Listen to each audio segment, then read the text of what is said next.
Morning বন্ধুরা, শুভ সকাল। তো দেখুন মেঘলা মেঘলা কীরকম ওয়েদারটা হয়ে রয়েছে। তো সকাল সকাল উঠে পড়েছি, কাজও হয়ে গেছে। তো চলুন এবার টিফিনটা বানিয়ে ফেলি, রান্নাটা করে নিই। তো স্নান করে নিয়েছি, ঠাকুরটা দিয়ে নেব, নিয়ে রান্নাটা বসিয়ে দেব। তো দেখুন মেঘলা মেঘলা একদম ওয়েদার হয়ে রয়েছে, কেমন চারিদিকে জঙ্গল হয়ে গেছে।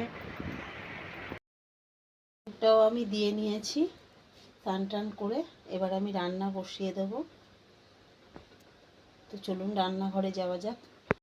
ভাতটা আমি বসিয়ে দিয়েছি, আমার ভাতটা ফুটছে। আর এদিকে কড়া বসিয়ে দিয়েছি, এর মধ্যে আগে আমি ওল চিংড়িটা রান্না করে নেব।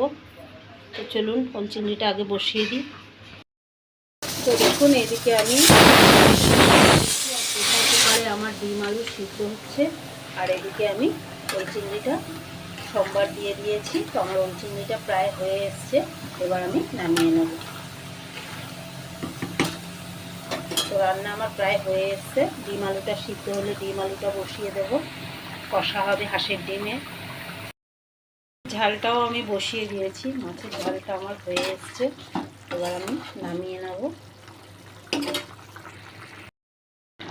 তো দেখুন এই যে হাঁসের ডিম, কষা কষা ঝোল হবে, একদম গামাখা। তো হাঁসের ডিমটা রান্না হয়ে গেলে আমার রান্না পুরো কমপ্লিট হয়ে যাবে। তারপর খাওয়া দাওয়া হবে। এবার ভাতটা নিয়ে নেব, আর সাথে রয়েছে একটু ওল চিংড়ি আছে, আর রয়েছে মাছের ঝাল, আর রয়েছে হাঁসের ডিম কষা। ভিডিওটা ভালো লাগলে লাইক, কমেন্ট, শেয়ার, সাবস্ক্রাইব করবেন। তো চলুন পরের ভিডিওতে আবার আপনাদের সাথে দেখা হবে।